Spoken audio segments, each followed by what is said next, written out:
Well, good evening.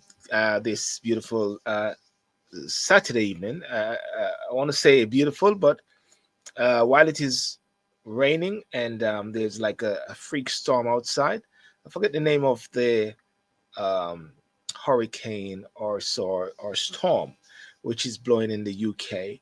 Um, so it's hearing all these crazy sound.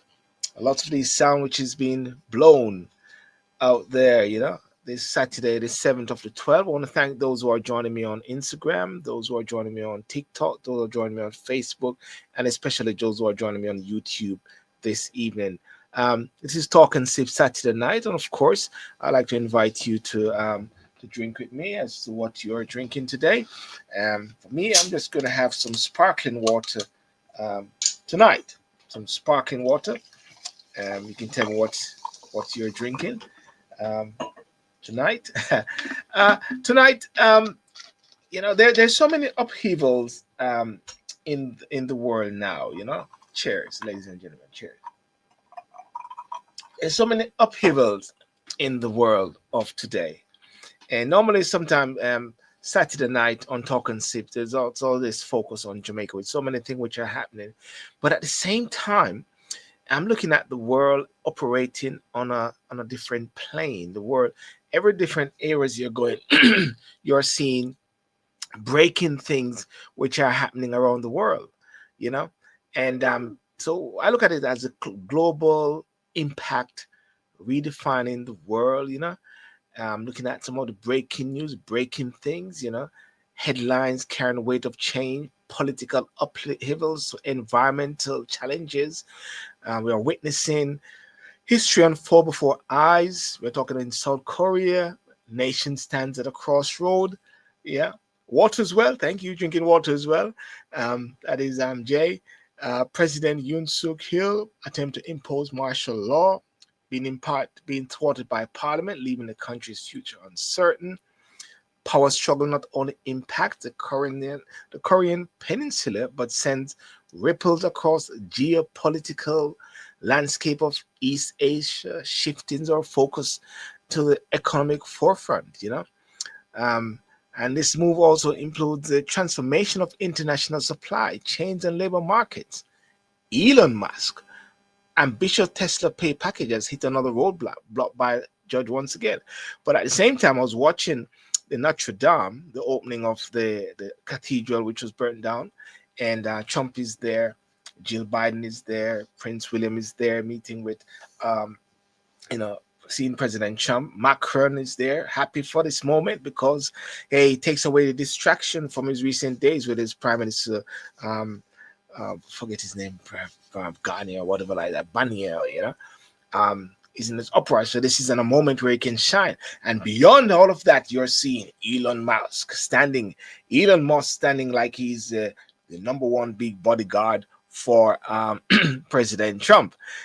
So all of that is happening. And then right there, lo and behold, right in Barbados, you're seeing the whole aspect of the mace, the hollow chambers of democracy, the mace, which is more than an ornate subject, symbol of authority and order, the rule of law in the Bahamas. The removal of the mace is not merely about tradition being breached. It is about a nation at a crossroads. People demand action. What is going on there? Then you're seeing in Syria. You're seeing they're going actually like they're coming for al-Sadat. not al-Sadat. I'm talking about the leader for Sadat. We'll confirm his name again. Name just slipped me a while ago. So many things happening. And then in Jamaica, of course, Jamaica has to make sure that it's happening. The Prime Minister has got the leave to go and judicial review, the whole wrangling with the IC, the Integrity Commission down there. So that's also happening. But I just don't want to sort of keep that focus so much upon the wranglings in Jamaica, but looking at it from a bigger aspect to the world and where even Jamaica fits in the world bubble. But I'm going to bring in O'Neill shortly, who's joining me, and then we're going to have this discussion for maybe about an hour. Hey, Michelle, how are you? So yeah, let's check it out.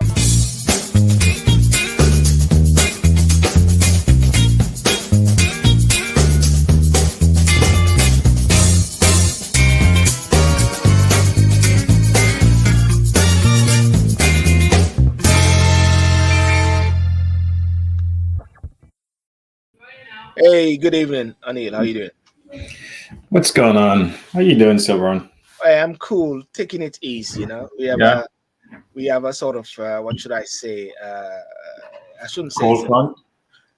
I know it's more like a freak storm. It's a storm. I forget the name. They always have these names, and maybe it's Mary's name or whatever like that. Or I mean, would they even call it an Hurricane Trump? I don't know. Would they have that name down there, Donald? Probably too deadly. Yeah, maybe it's deadly. But there's a hurricane around there which is making a lot of noise. I'm looking out Mm. and see every time I see my security lights go up, I wonder what is a tree dropping down or something like Right. that. And how are you over there in the states there? I am good. I cannot complain. I've been traveling a ton. I've been on the road pretty much 3 weeks out of every month. So it's been Yeah, crisscrossing and going different places. But it's good. hey, you're in Jamaica in recent days, isn't it? Stuff I like was that. in Jamaica last week for a couple of days. London before, where we met up, and Yes. Mm. I was supposed to go to Germany, but I just couldn't make it. So, um, but it's Before, good. I was gonna say before we go into tapping into anything like this, I was gonna say, what was your take on Jamaica? Um, you know, because yeah, I tell you this, I tell you this, an interesting thing about Jamaica. Uh-huh. An interesting thing about Jamaica is that a visitor will go to Jamaica and they give their perception. Uh-huh. Awesome. Another person will go to Jamaica, oh, not now go on the place, mash up, man, I'm gonna kill off everybody and done like that. And the next person go to Jamaica is booming, man. It's business, it's Uh, booming, it's opportunity. What's your take on Jamaica? there's a lot of development happening in Jamaica. Um, if you take Montego Bay, which is where I flew into, Yes. Sanctus International Airport, and there's a Hard Rock Cafe hotel, brand new, being built. Mm, There's another two hotels right out of Rosal. There's another two hotels that are being built in yes. between Montego Bay and Negril. A brand new hotel was open. I think one or two, I don't recall. And Mm, then they also announced the new location for the international airport that yes. will be in Negril. Well, it's not exactly Negril. I forgot the town in Hanover. It is. They did look at a place in Negril that has a airstrip, but apparently it wasn't suitable enough to put an international airport, which is good. And then you have the Basketball Airport that's open. What I understand right now, flights come in 3 times a week. I heard and understand in the new year, flight will be every day, which is a good thing. Yes. So it's progress. Um, it's like the glass is half empty, half full from some Mm, people's eyes. mm, But there's a lot of development going on. You're now starting to see the sliver of the bypass road from Montego Bay. mm. It's now visible, which is a good thing. Which means if they finish that leg and finish the leg from Spur Tree, you now have sort of a loop around the island. So it's a lot of development going on. Obviously, there's still microeconomics issues where people are impacted still coming out of the inflationary couple of years.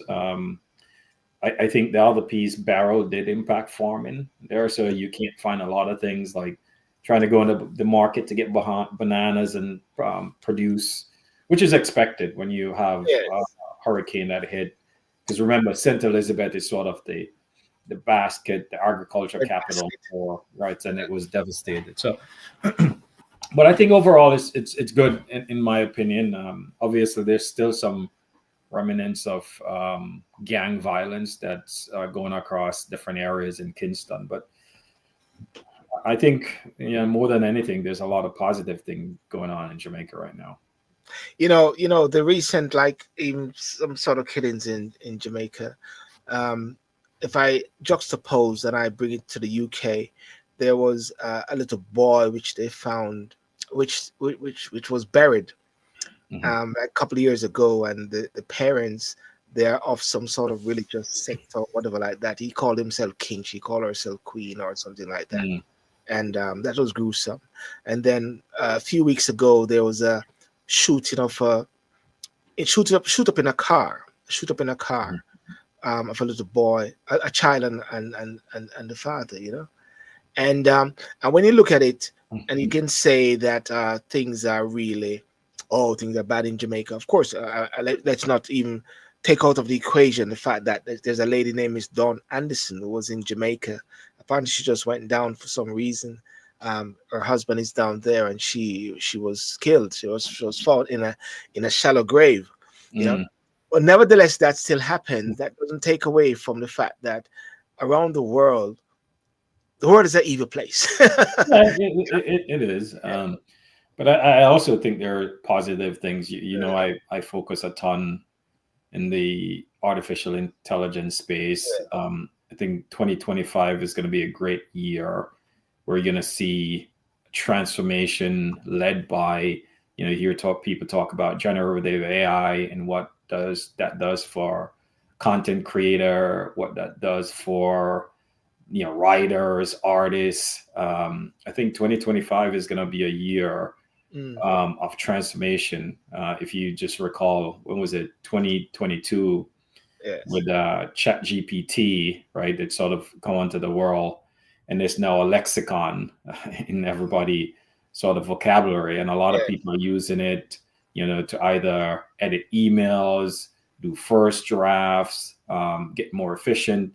Mm, So I think there's a lot that the world is focused on. But what I am excited about is how you could use these new technology in how you deliver healthcare, right? yeah. Just look at Jamaica, another place like Africa where you could improve access to healthcare. I think Yes. this type of technology is going to provide that. Mm, Um, you sort of see a bevy of other sort of transformation technology. The way I sort of look at it, Silburn, you sort of have the printing press with transform knowledge. Because if you recall, before the printing press, you had to go to the priest to get anything translated, right? yeah. Yeah. And then that usher on, sort of the transformation that led to many, many things, the industrial revolution. And I think we're at that time now. Mm, But I think my hope is that we are going to reimagine the world in a different way. And what I mean by that is, Africa getting, part of the mix, the Caribbean, Latin America, etc., getting part of it, so they are part of the collective system. One other thing I yes. worry about is what I call technology colonialism. And what I mean by that is you're taking all these technology and you're exporting them into places like Africa. And if you just look at how, for example, these AI models are trained, they're typically trained on Western sort of data, Western culture. Is people that look different than you and I are Yes. developing these technologies. So I think part of the calculus in 2025 should that be that we're part of sort of the next generation that's going to develop solution, because I do believe that different techniques of AI is going to be in everything that we do. You see today, if you go into a supermarket in the US or in the UK, you go to express checkout, right? Yes. If you go into a McDonald's, you're doing the kiosk. Those all automation, and I think a lot of people are afraid that it's going to take jobs. I think there's going to be a lot of jobs created Be created. as Yes. Yes. of Yes. this. So those are some of the big things that I think are going on. For example, another signal. You see, Uber International is rolling out their robo taxi in Abu Dhabi. For the folks listening, if you have not driven a self-driving car, it's fun. It's when you get into back of one of those, like, wow, there's nobody in the car, Yeah. and you just sit. I think we're getting to that point, and I think it will usher in a new way how we transform and how we access. Right, the fact that in San Francisco right now, Silburn, you have these autonomous cars that could drive better than you and I. It just Wow. tells you we're seeing a big transformation, and I think we have to focus on these things, Mm, because these are the things that are going to impact people's lives in a different way. I think we could use it to reimagine how governments serve their people. So there's a lot going on that are super positive that we should also pay attention to. We shouldn't just pay attention to all the turmoil that's Yes. going on in the world, because if we do, we get into this chamber of, think that the world is going to hell in a basket. Yeah. I was in Oxford and it reminded me something, because I went to the Blackwell Library, and for those, Blackwell Library has been around Mm. for hundreds of years, and I was looking at one of the manuscript from, I think it was a 12th century or something like that, where it was talking about how the king decided to go burn down an entire town and all the people. And Yes. I'm like, holy cow, you think we live in a chaotic world? Just look Mm. at where the world is coming from. So Well, it's well, it's interesting you say that, because the recent archbishop who resigned over some sort of scandal as to how he treated and how he dealt with some recent cases of sexual exploitation or whatever like that by various priests, and he was giving his resignation speech in the House of Lords, and he mentioned about years ago heads would roll, and he said heads would literally roll, and he said and he mentioned about some years ago, in those hundreds of years ago, that his heads was cut off and the peasants were kicking the head around, and yes. he said forbid it not for it to happen to him, but lo and behold, he had to apologize also for that, because he said it in a trivial way, and a couple of purposes were smirking. Yeah, it was You know, I, insensitive. yeah, and I think the world has reached to a point now whereby you got to be operating on eggshells. But on a second note, well, ladies and gentlemen, just want to let you know that as we're talking about AI and we're talking about these innovation, these shows now will be on Spotify, Anchor and Apple. So you get the audio version, because of people reach into a different what should I say, different audience as well. It can be on, so, and those on TikTok as well. You can join over on YouTube. Those on YouTube, remember to like and share, because I want to sort of, I think we reached to a point now where we got to empower persons and people who are listening, time that we spend together with education. And as you rightly say, as you look into the 2025, it is not that AI is going to be taking away jobs. It is AI, if one is smart, is going to be creating more opportunities. Correct. And I would, for folks Yeah. listening, you have to take advantage, go learn about AI and the different tools out there. There is Mm. ChatGPT. Go play around with it. There's Claude. There's Gemini. There And are perplexity, music. which I heard There's found about recently. Perplexity that right. There's so many of these tools that you could Yes. play around with. There's text to image. There are things that you could use to take pictures without a camera, create those content. Go play around with it, because Mm. imagine a world that we live in, 5 years from now, you're going to need to be able to be versed in these techniques and technology. Just go back to when Word, Microsoft Excel came Yeah. out. If you notice, after that, the signal was, if you didn't know Microsoft Word or Microsoft Excel, it's Yes. hard for you to get a job, right? Mm. So it's going to be the same thing. So embrace the technology, make your voice be heard, be part of the team that is developing these solutions, because I think Innovation, yeah. Mm. right can transform society in ways that we have not seen before. So take advantage of it. Um, the other thing that I was thinking about is commercial space, because Mm. as you know, the space station in 2031 would be decommissioned, Mm. right? So imagine we have had people living up in space, 6 months at a time, but there's a new frontier. You Yeah. see Elon Musk with SpaceX, you see Jeff Bezos with Blue Origin, you have Starlink. I'm in Mm. Jamaica now. When I was there last week, I see a ton of people with Starlink, and it's $50 a month, much, Yeah. much cheaper and faster than your local ISP that you get. So Yes. go check out Starlink. It's $50 a month, and it's actually super fast and super reliable. And can you explain a bit more about Starlink? I'm not so maybe familiar about the Starlink. So Starlink is satellite internet. So a couple of years ago, Elon decided that he wants to launch all these satellites I think he has about 4,600 satellites hovering the world, Wow. and he's providing internet services and connectivity for places that don't have. So think of what the cell phone did for connectivity. Because remember, just like Jamaica, for example, if you wanted a landline, sometime it used to take you 6, 7 years to get a landline in your community. Yes. Now you have cell phones. Now, with satellite internet services, it doesn't matter where you are in the world, you could get cell phone access. And actually, this week Elon Musk launched one of the first satellite that will allow you to use satellite to iPhone and cell phone. So now you don't matter where you are in the world, you could have access to connectivity. Think of what that would do for remote areas. Think of Yes. what that would do for places in Africa that don't have the infrastructure.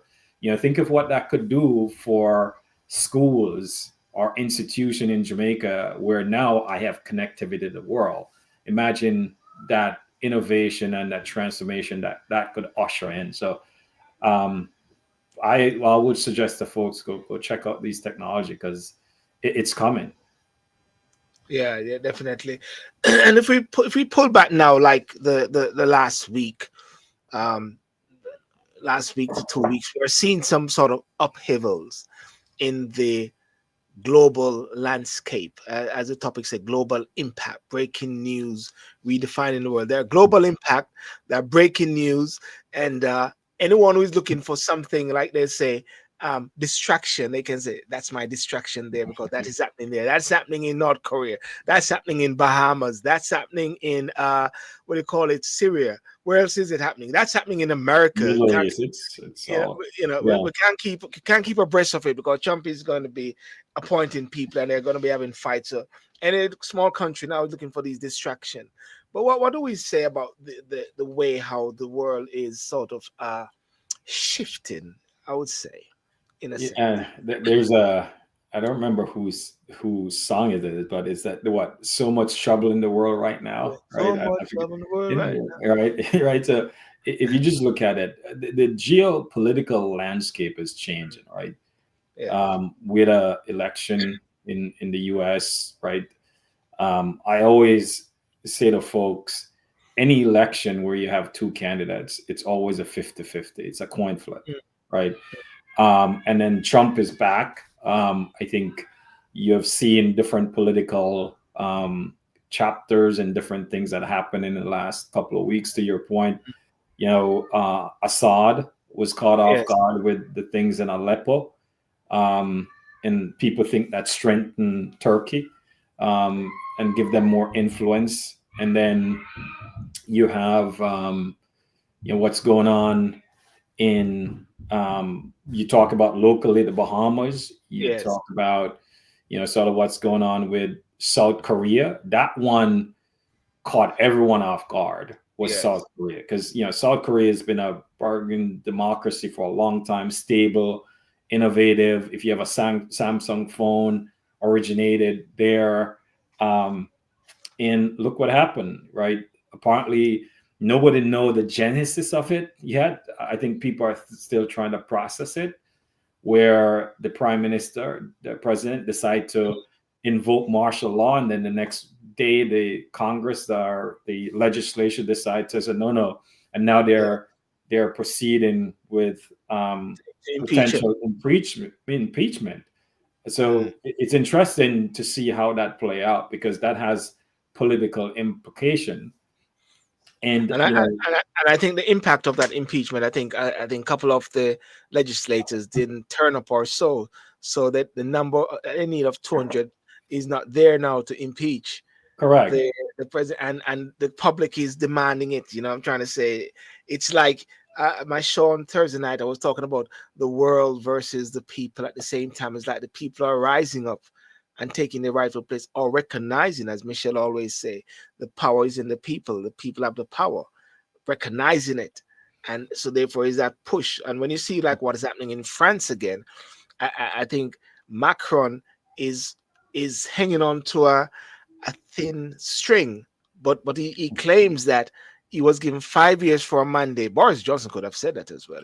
5 years for a mandate, and because of that 5 years, he's going to see it through.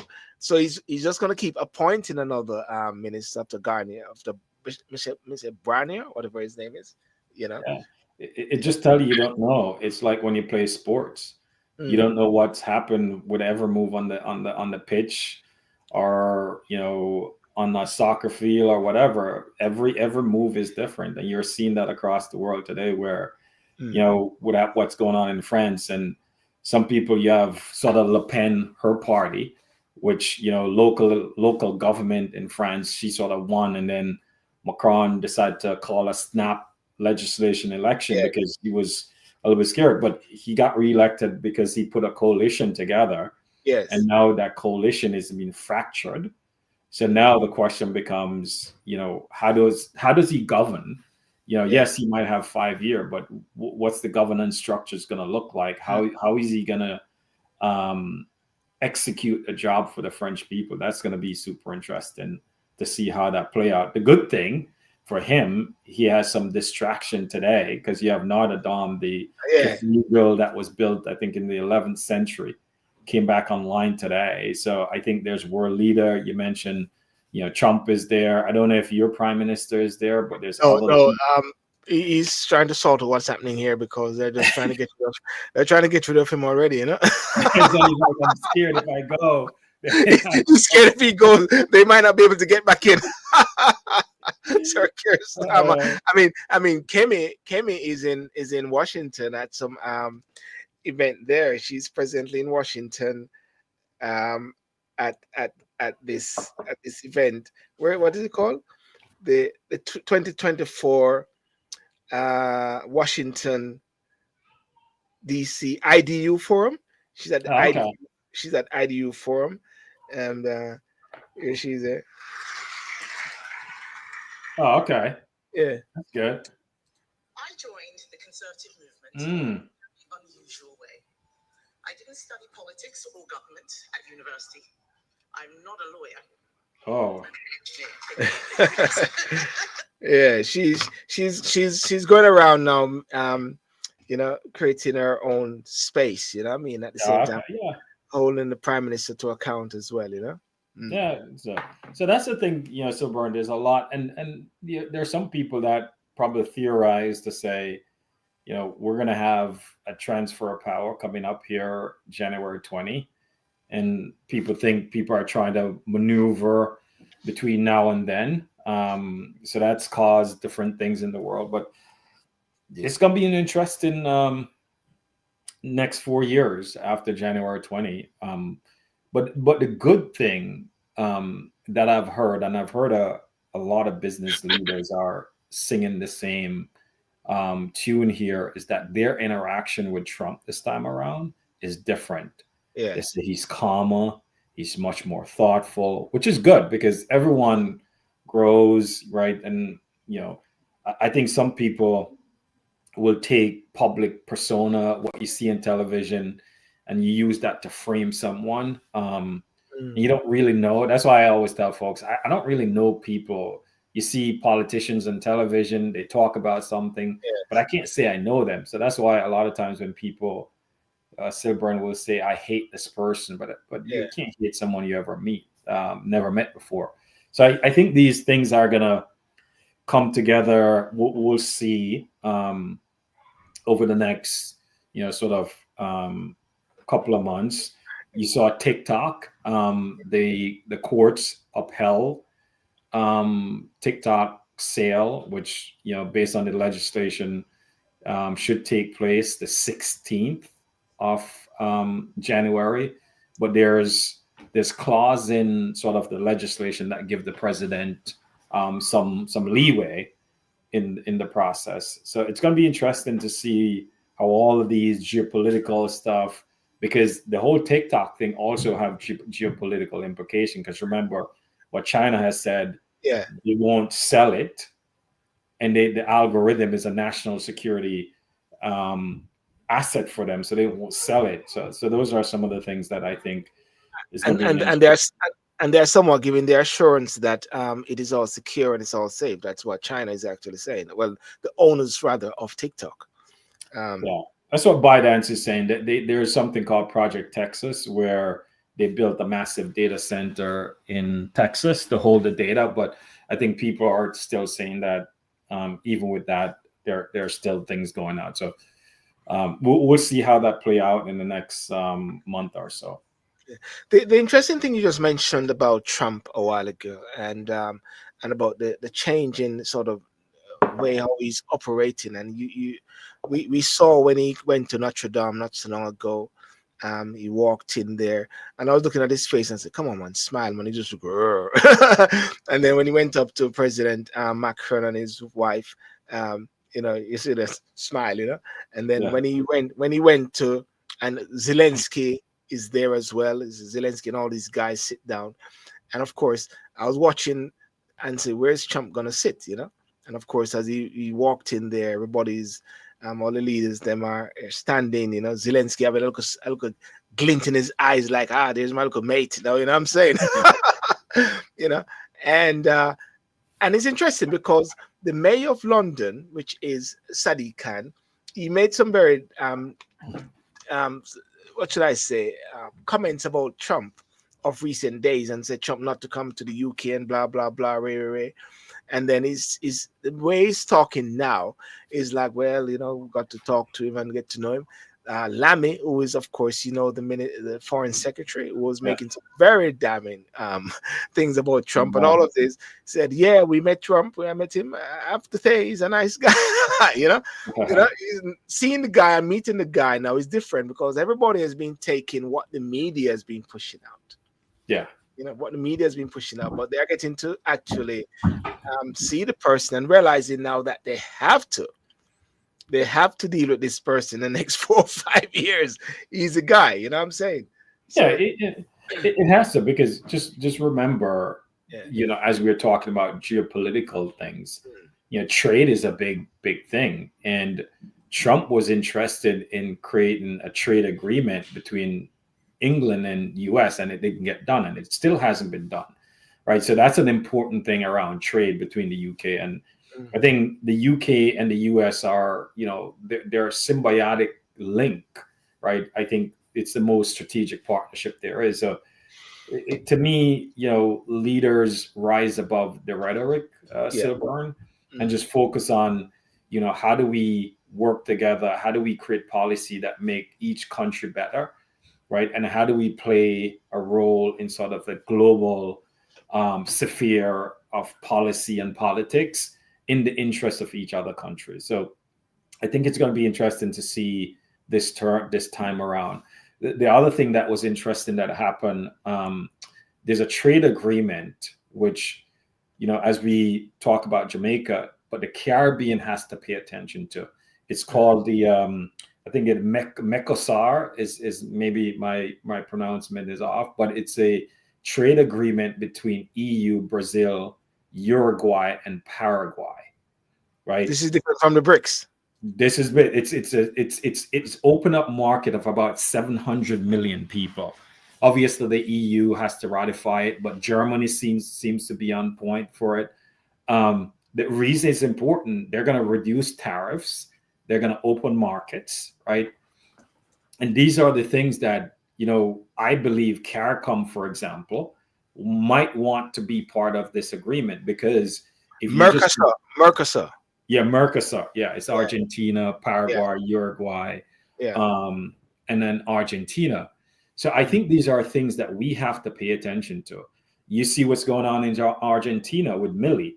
It's an interesting 1 year, and folks who are not paying attention to Argentina should, because if you just look at what Millie has done in a year, it's super interesting, right?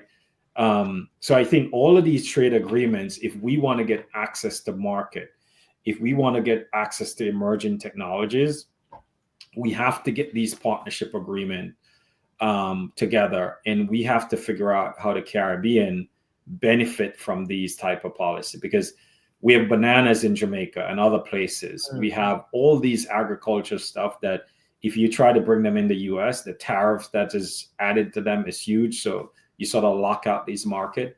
With these stuff now, can we get access to 700 million folks and vice versa? So we have to figure out how to be part of these stuff because look at this, it's closer. Mm. So these are things that are going on in the world that we have to pay attention to because we have to get involved in them. And as you can see, the EU tries to get closer to South America with the trade deal. And for the record, the Paraguay in Mercosur, this agreement should provide a boost to regional trade Mhm. integration among the countries of Mercosur and stimulate new opportunities for trade to and from the EU by removing tariff and non-tariff barriers to trade. And of course, this factor into play the whole move by Trump when he says he's going to impose tariff. I think in a way Trump maybe is sending a big message, but of course I believe he's going to treat everyone on their own merits. Don't you think? Yeah, and I think he wants fair trade. It's just like anything. You want fair trade, right? And I think what you're saying and if you just look at it from a sort of a business perspective, if you and I doing business together, we have to do it in a way that benefits both of us, right? Yes. You can't say to me, O'Neill, I'm selling you this, but you can't sell me X, right? Yeah. So it's the same thing with countries is that, you put tariffs on things that are manufacturing because you have the same thing. So if you're not giving me access to your market, why should I give you access to our market, right? And that's why you have a negotiation with to say, hey, I'm going to put 10% tariff on you, you put 10% tariffs on me, and it's not Mm. exorbitant and everybody benefits, right? So I think it's something would be interesting. And then, I think the thing that people get wrong with Trump, right, is that business negotiation is totally different than when you do negotiation in a government or from a policy perspective, right? Mm. And if you just look at in the construction industry, the way you do negotiation is different, right? And I think he's taken some of that outside in to the government to say, hey, our starting point is this. I'll give you an example. I was doing a negotiation on Friday, right? Yeah. And the person started a particular number and I laughed and I had a chuckle and I literally said to the person, I said, hey, let's just be honest with each other, right? I don't want to go back and forth, but I want to make sure it's in your interest and my interest, right? Yes. And we're able to negotiate down to something that benefits both of us, right? And I think that's what he's trying to say is that how do we benefit the American people, but at the same time, he knows we're in a global trade Mm. um, ecosystem, and we have to do trade with each other. That's how we open markets. Yeah. And I think that's something that's going to be interesting, as I said, after January 20th. And now for the Carib, and now we talk about CARICOM, we talk about Caribbean, and as we say, all these different um, agreements which are being made. You got the BRICS, you got the Mercosur, which is happening now. CARICOM should be forging as a very strong block at the same time. With It should be my opinion, and I could be wrong, Sabern. I think the problem, as always, with CARICOM is the lack of leadership. You have Motley in Barbados that's trying to do stuff. You have Trinidad, you have Bahamas, you have yeah, Jamaica, right? There's no cohesive leadership to say let's set certain goals and yeah, let's figure out how to do this. As simple as movement of people, right? It was still a struggle for people to move from one country to the other, and they're trying to sort that out for the longest time. yeah, Same thing with goods. A simple example is Caribbean Airlines, yes, right? Where you had Air Jamaica, Caribbean Airlines bought, and they still own the Jamaican government owned piece of Caribbean Airlines, Caribbean Airlines, and Trinidad owned the next piece, right? mm, I was in Montego Bay last week, and it struck me. And I got to the airport around 8 o'clock, and it struck me between 8 o'clock and when I left out at 12:30. Mm. Only two airlines that flew in was a JetBlue and an American Airlines. Yeah. That was it. Yeah, obviously you have to schedule stuff, but it struck me that there was not a Caribbean Airlines that flew in, right? Mm. And some of it has to do with, sort of landing rights permits. And you Yeah. think the movement of 7 million people, we need to have, resilient infrastructure and transportation to shuffle folks back and forth. And you ask yourself, how is it that Caribbean Airlines don't have these landing rights, and Caribbean Airlines can't fly directly from Jamaica to the UK, or can't fly Mm. directly from, right? We're hampering our Yes. own trade and movements because we're playing politics, right? And I'm sure it's probably much more complicated than that, but it struck me, and this is not the first time I've gone into Jamaica, and I'm like, how is it that we don't have Caribbean Airlines all over the place, right? Yeah. And a lot of it is because the routes were given to, Southwest, was given to JetBlue, was given to American Airlines. But to me, Silburn, this is a perfect example, creating jobs for the Caribbean people. Mm. Imagine if you could fly to Chicago from, you name the hub. Maybe there's a hub in Jamaica, a hub in Trinidad, a Yeah. hub in somewhere. Imagine if you could fly those places.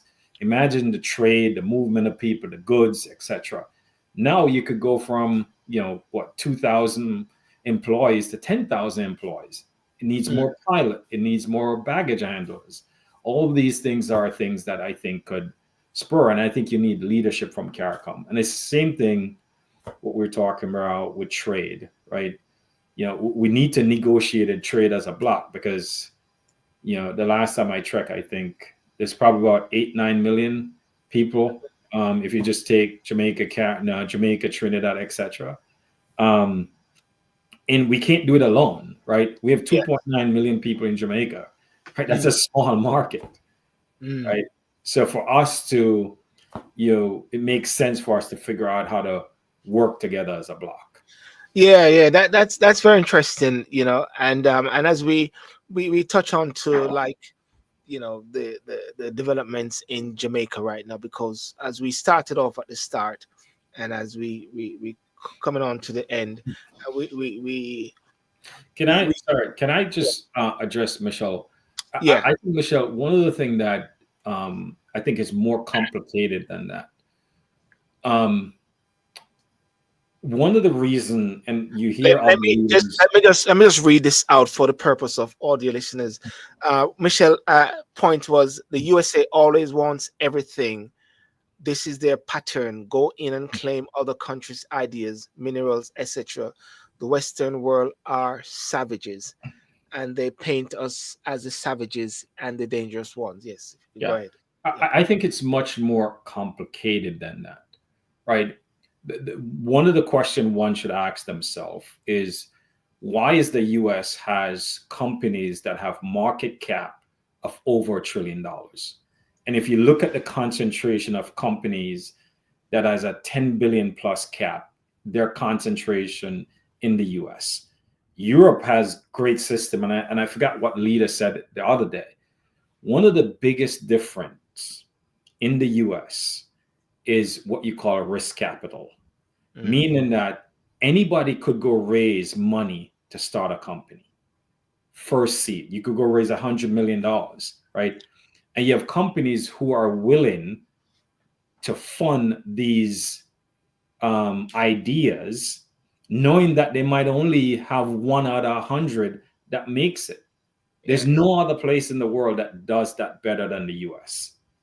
It's not, doesn't happen in Europe, right? Doesn't happen in Jamaica, right? If you look at Europe today and you look at some of the rich family, they were the same rich families a century ago, right? If you look at in the US, Amazon, all these companies, they're less than 40 years old, right? GE was a powerhouse, they're not in there. So it's not that the US always take is that we have better risk capital system than any other country because people are willing to make the bets.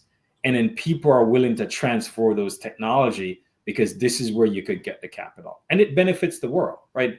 Amazon started in the US, it benefits the world, right? Starlink started in the US, benefits the world, right? Now, I would agree with you from a sentiment perspective that Africa, with its rich resources, should benefit more. And I think we have to do more targeted intervention in Africa because it has its different complexities and different things. But I think it's much more complicated than the US always want everything, is that every sort of inventor wants to be in the US because of that risk capital. Yeah, yeah. Okay. So yes, Michelle, and Michelle, if you want to say anything about that.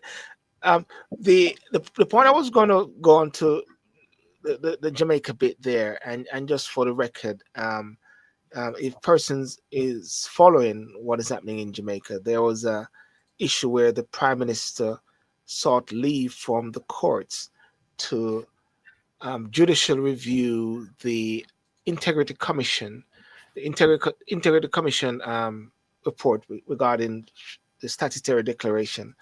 Trying to get my words right as to what it is, and depending on where you read, they said the court refuses to compel the Integrity Commission to approve the PM's financials. Prime Minister Andrew Holness has lost his bid to force the Integrity Commission to certify his 2022 and 2023 statutory declaration, but has given the go ahead to seek the court authority in getting the IC's investigative report and special report invalidated. Justice Alethea Jarrett yesterday granted the Prime Minister and his three companies, Imperium Investment Holdings Limited, Positive Media Solutions, and Positive Jamaica Foundation, permission for a judicial review claim against respondents, the Director of Investigation, Kevin Stevens, and the Integrity Commission itself. When you see these different things which are happening, and on the landscape in Jamaica, so Otris, in landscape in Jamaica, uh, and many people, depending on which side people are from, whether they're from the JLP side or from the PLP side or from the north side, it becomes a sort of what should I? It gains a level of momentum that everyone is talking about. And when I say everyone, I've got to even qualify that everyone, because that everyone is depending on who you're listening to. Or if you're on TikTok or so, if you listen to JLP bloggers or PNP bloggers, that's the whole thing. But then there's another level of Jamaica where them just go on with their business. uh, you know what struck me this time, Severn, and I'll get to the whole ice. You know what struck me? Um, and I was driving because I flew into to Montego Bay, and then drove up to Kingston, spent 2 days in Kingston, then went to Portland. And as I was going from Kingston to Portland, something struck me because along the roadway, depending on what community you're going through, there's either a green flag or orange flag. Yes. And as I drive, you could see it, right? It just tells you there's a build-up for next year where constitutionally you have to have an election. But it also struck me in talking to a couple of people about sort of the aha moment when I was going through how connected people are to color. Yes. You're either orange or green. And there's the same thing, in some people in the US where you have the Democrats and the Republican. But it struck me that there are people who, without reading any policy from any one of the two parties, whether the PNP or the Jamaica Labour Party, would not vote for one because, and this is what someone said to me, he could never vote for this side because his mother and father are part of that party. So you're tied to that ancestral color. navel string tie. So it's Exactly, right. yeah, And it yeah, struck me as you're talking about the whole IC stuff, it's similar, right? Depending on what side you are, you interpret it one way, another. You and I chatted about this. Yes, we should make sure that our elected officials are not using their office in using the taxpayers' hard earned dollars to enrich themselves. yes, We have to ensure that corruption is weeded out because it's a cancer to a business environment, right? So the question you ask yourself, how do you do that? You have an integrity commission that which is somewhat newer, right? There are policies around it. There are legislation that was passed, right? There are things that the IC community must do. For example, they have to table stuff in Parliament before it could get into Gazette, etc. mm, This thing that is going on right now, it started because there was something that was leaked that says there are 8 people that is part of this whole thing, and then the prime minister declaration was not tabled, so people start to speculate and all that kind of stuff.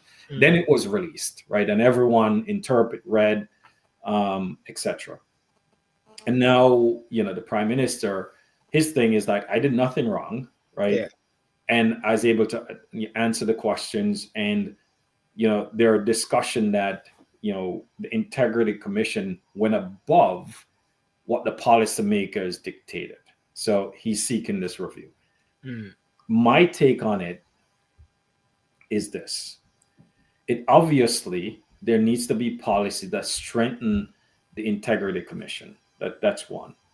mm, And somehow we have to make it bipartisan, right? Meaning, it might be like in the U.S. we have what we call a select committee, um, that have both members from both parties. Somehow, maybe that's a mechanism that should be part of it. In the U.S., you have ethics committee yeah, that sort of investigate members, and they'll get censured, or there are parliamentary procedures that dictate XYZ. And perhaps that's something that Jamaica needs to look at. Is how do you structure it in a way that provide sunshine, mm, and provide confidence to the Jamaican people. But the other side of me is saying as well, there's politics in it, and it's taking too much energy when both parties need to focus on how you make the Jamaican people lives better, right? mm, And to me, to get this to bed, and you and I talked about this, if I were the prime minister, I get in a room with the opposition leader and said, look, how do we strengthen this? Let's get the members together. Let's get perhaps some of the elder statesmen that are still around, the Bruce Goldens of the world, PJ the Addison Patterson, of the world, the Ronnie Twaits of the world, etc., and say, hey, we're going to create a committee, and we want you guys, right, get the church involved, get some business leaders involved, and then make a recommendation, right, and agree that once that recommendation, you table it in Parliament and you strengthen the legal framework around the IC, so you move forward, so the country could move forward, because there's a lot of things that needs to be focused on, especially in the microeconomics things, because the yeah, macroeconomics things in Jamaica is going well, right? One can't deny that, but on the micro, where the everyday citizen, they're impacted. So now fixing the infrastructure, road infrastructure, energy resiliency, right? All these things need to be put forward. And I think these are things that are essential, but I think yes. it has become political. That is definitely so, and following up from the point of what you said right there, is that there need to be a meeting of minds with some of the key players in Jamaica. As you say, we got to refer back to the elders. We also have to bring in also the newbies, bring in the church, bring in the youths as well, even with the whole thing regarding the constitutional reform, because the minister Malahu Fort said of recent days that they're reached to the point now where they're going to be tabling the removal of the King of England as the head of state. What is not so sure is the type of president that they Hmm. want, executive, or is it going to be ceremonial?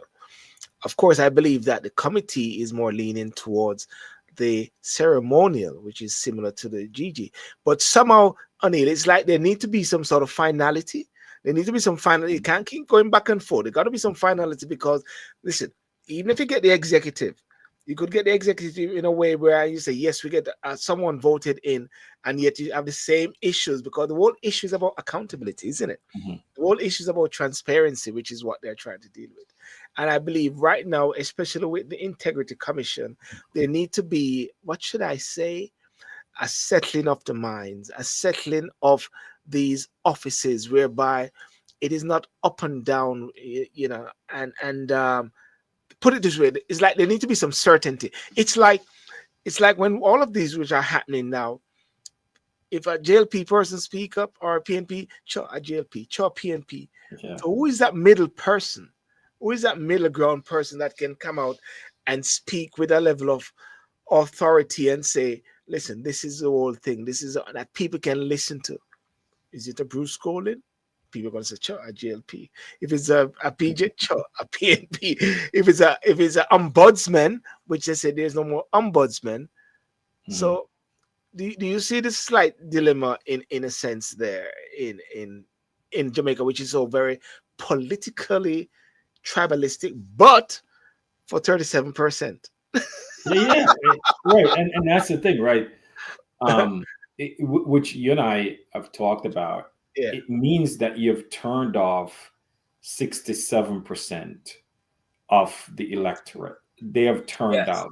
Mm. So I've always said, whoever the leader who mobilize that Yes. 67%, right, and get them to put trust back into the political system, which is an important part of how to run a country.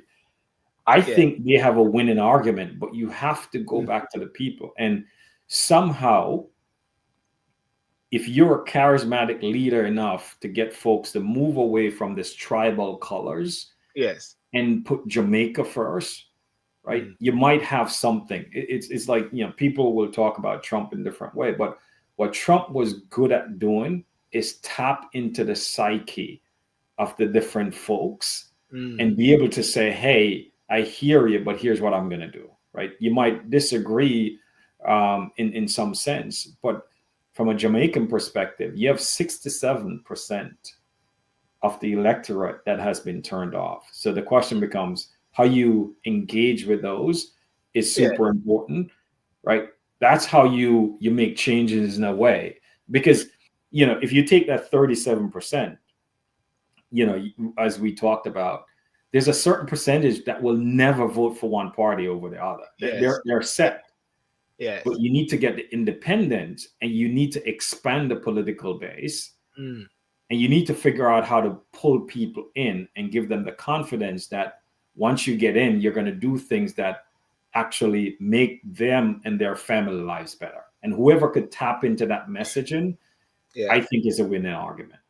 See, a crazy comment which I just tagged there. Let's be honest, an executive president won't work for Jamaica because people see it as too much power in one hand. See, that's it. That's the sort of drawback of the executive president.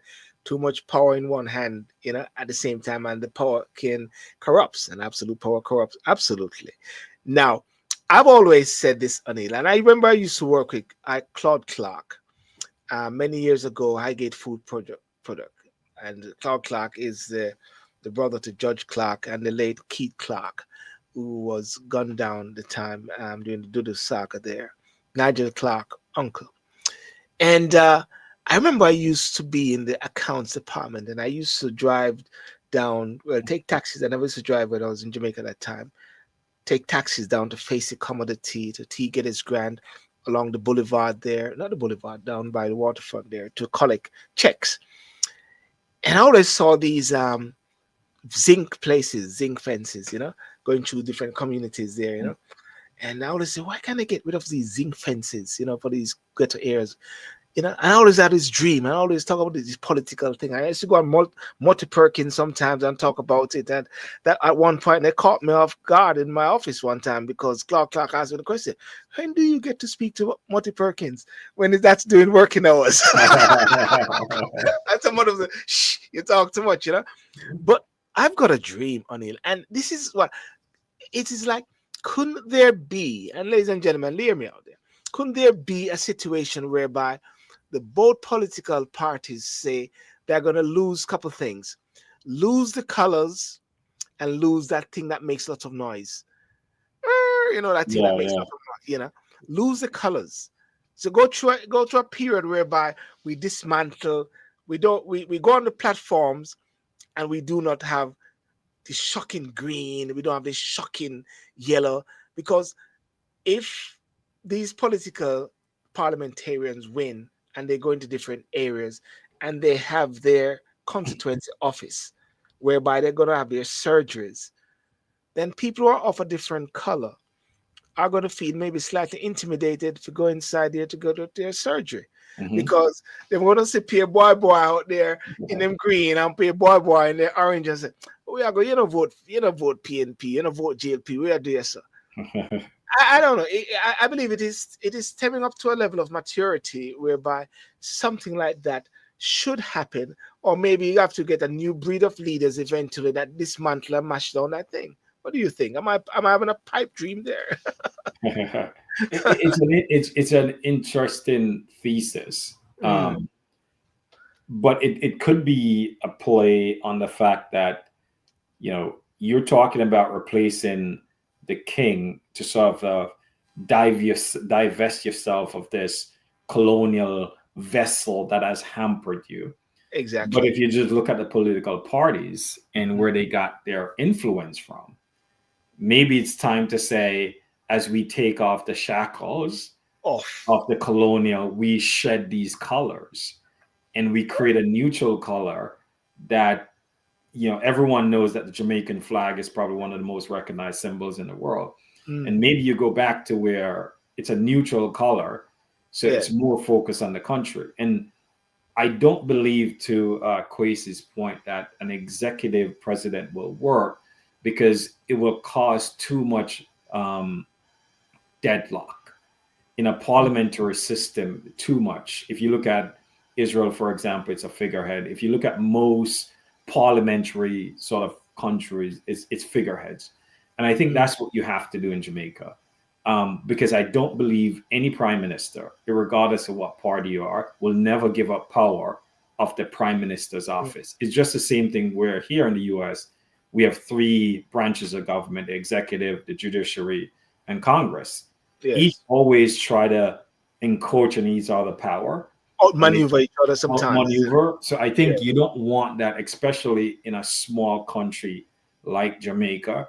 So I think a ceremonial one is probably better to create that ceremonial role. You just take over what the Mm. governor general that used to do, So, and to, that's so it.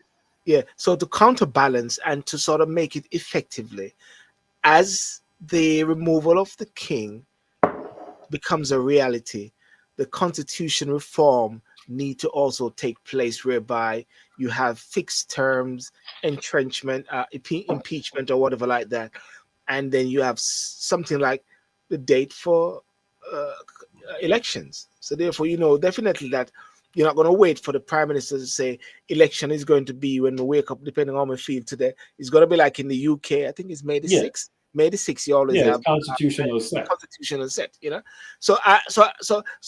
And I think Rosalie Hamilton, I think one of the Advocates Network even said that at the same time, that you could be wanting to change and just to get rid of the prime minister and get executive president, but then you find yourself in a similar situation where one person have so much power, Correct. And and that's that's what why I we're trying think, to get rid of from. you Yeah. know, in recent history, there's a couple of things that we could look at.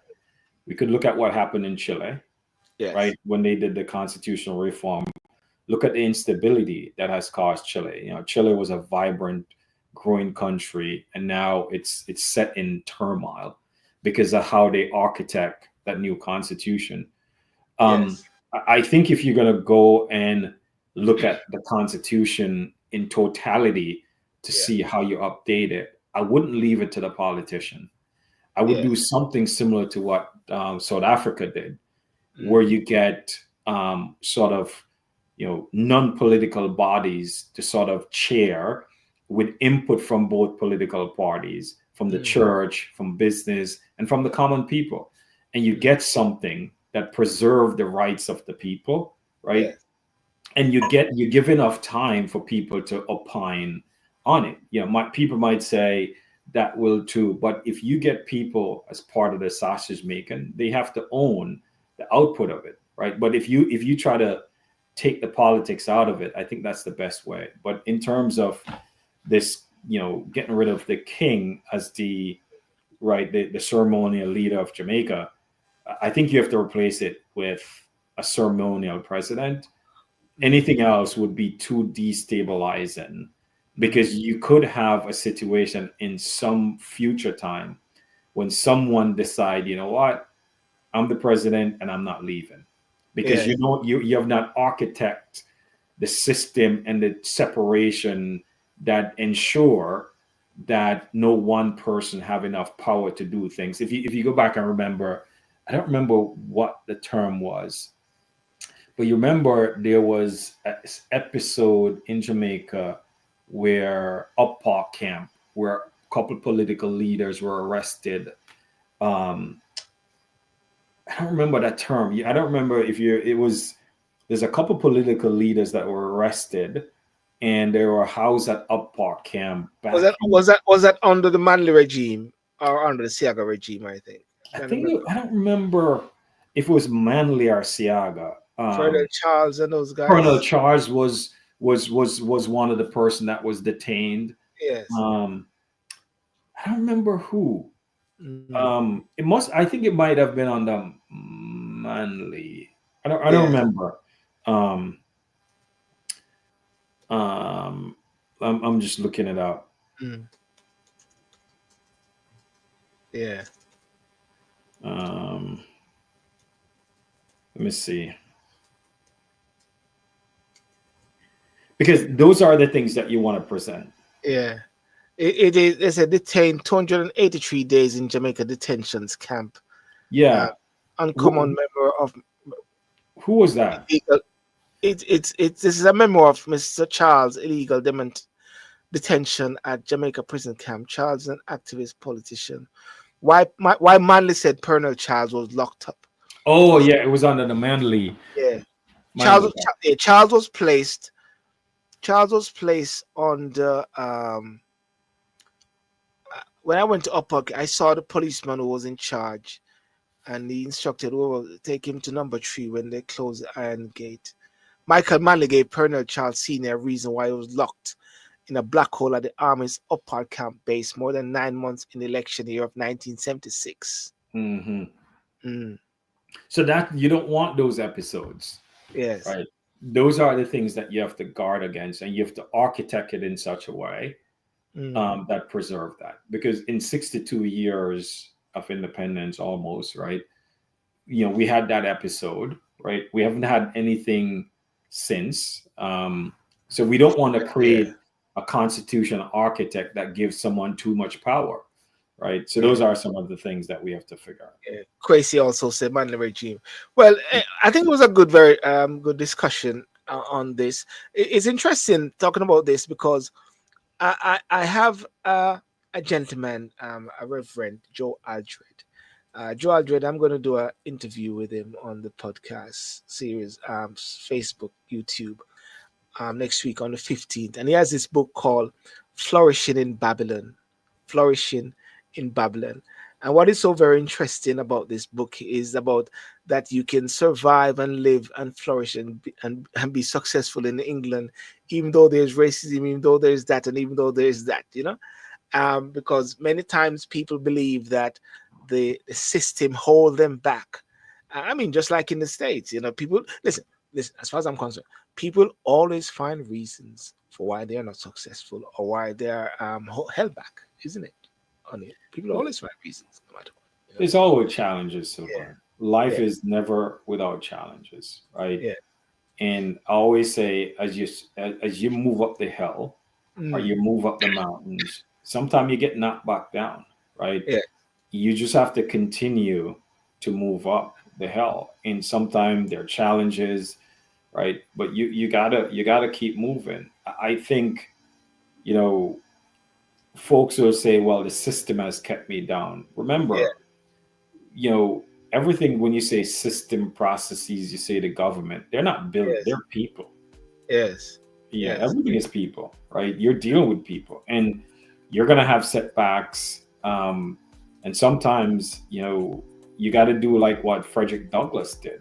yes, They didn't taught him to read, right, until he was in his mid 20s, I think, and yeah, he had to pull himself up. He had to teach himself to read, etc. And he's probably one of the most quoted Black Americans. yes, yes, yes. So Well, only listen. I want to say thanks. Thanks for this discussion as much as possible, and thanks for the responses from individuals. Michelle Clark said, "Here we go with the Constitution talk. The Constitution was written by the Europeans for the benefit of the Europeans and for the detriment of Black. But that is why, Michelle, that is why they are trying to reshape and redraft the Constitution. That's why they call it a Constitution reform, because what you're saying they're written by the Europeans, which is so, which is a fact, and handed down to the Caribbeans in 1962. And yes, you're right, but the Constitution will have to be replaced. Yes, O'Neill? Yeah. at some point in time, it has to be, revised. Yes. I don't think the England has a constitution. No, that's the funny thing about it. We've Right. got an unwritten constitution. Yeah, you Everything is guys in don't have a precedent. constitution, right? It doesn't. So Yeah. it's like, Yeah. do you need a constitution to do the right things? Yes. Yeah, we have one, and the architecture has served us for a ton of years. But Yeah. Yeah. this was good conversation, right? But Yeah. the one thing I want to leave folks with is sort of where I started around, how automation and the techniques around artificial intelligence is going to transform. If you don't take away anything from this show tonight, is get engaged, Yeah. right?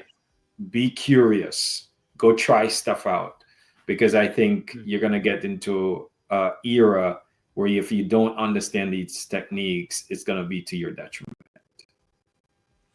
And you know what? It is just like with social media. I know of persons who were saying they will not go on Facebook. This is before Facebook sort of losing its edge, and Instagram and then TikTok, but they weren't keen on social media. And all of a sudden, secretly, you see them coming online because they realize that's the way. That's a reality. You can't avoid these social That's how you media. connect. That's how you Yeah, connect with it's people. how you connect, and I'm seeing lots, even with social media and Facebook, you find yourself connected with some of your friends from school days and everything. And some people say, oh, they don't want to get caught up into this new world, but unfortunately, it is the world, because when we were growing up, that is what we had then, what we had then.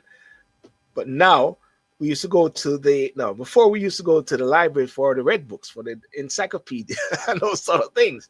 But now our children, they don't even know where the library is, because Yeah, everything and I is tell you, there. so I'm playing Yeah, around right now with a technology called Notebook LM from Google, right? yeah, And it's free. It allows you to upload 50 documents.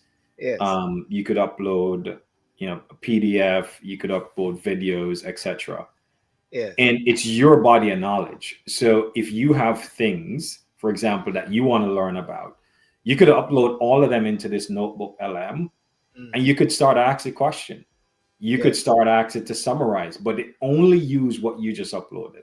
It's called yes, Notebook LM. It's yes, free, and it's from Google. And I'm fascinated by it because 2 days ago, I had a bunch of PDFs that I wanted to summarize, and I just upload them in there. Mm. and I just say, hey, summarize this PDF, and gives me all the different things. The great things that's different from some of the chat GPT sort of architecture is that it doesn't hallucinate.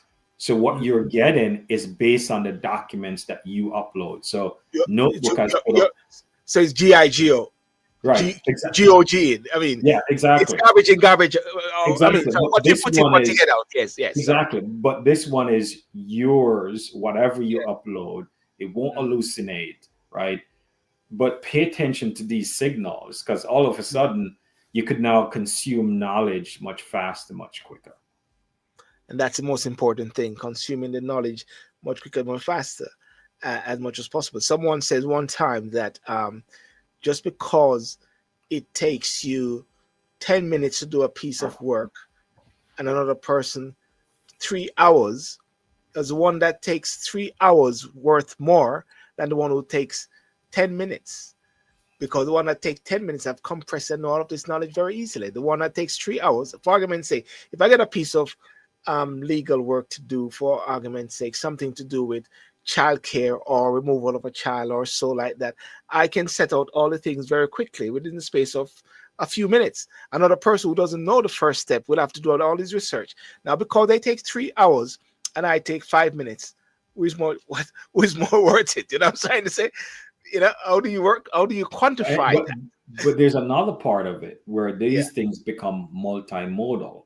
And what I Yes. mean by that is, you could be an expert in one thing, and sometimes Yeah. it's hard for you to do experts in many things. Yes. These newer technology that are based on the transformer architecture and large language model could be multimodal. So you could ask a healthcare question, or you could ask an engineering question, Mm. right? And you're getting answers, right? Yeah. In today's world, you'd have to go and engage with 3, 4 different experts to get answers, right? Yes. That's the thing with this whole new, your transformation technologies, that now it's multimodal. I could use it to do mathematics. I could use it to Yeah. do discovery. I could use this to do ideation, and that's what we have to pay attention to.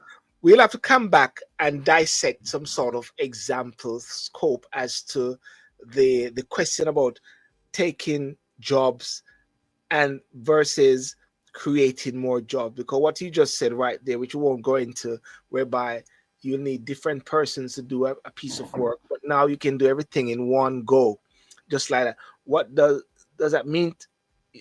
This is what I'm trying to come from. Mhm, You see, yeah. you're sort of going to be taking away certain level of expertise because everything is now compressed. But the person, this is the thing, the person who made that program has now, there's now a job Yeah, yeah. for that person who's created that program, isn't it? Exactly. But no, think about it in your legal work, right? Now you could train more lawyers, right? Now Yes. you could serve more. So right now you might have a backlog of 300 cases. All of a sudden you could sort of get to them faster, quicker. Mm, mm, mm. All right. Well, listen, Anil, all the best. Have a good one. We'll battle the storm here in the UK. Yeah. Let's hope that, and Trump will be back there shortly. Getting ready for January. I know Well, he might make the UK the 52nd state, as he said well, today. well, well, well. After, you mean after Canada? After Canada? Did he really say that to Trudeau? Well, I don't know. That's what's been reported. But this is just telling how hilarious he is. Like to say, well, maybe you become the 51 state and you become a governor. but you know who I see beyond Trump behind him all the while? This guy, this towering figure. Do you know this towering figure I see? Who's that? His son? Not his son. Oh, Elon Elon. Musk. Yeah, Elon. yeah. Elon.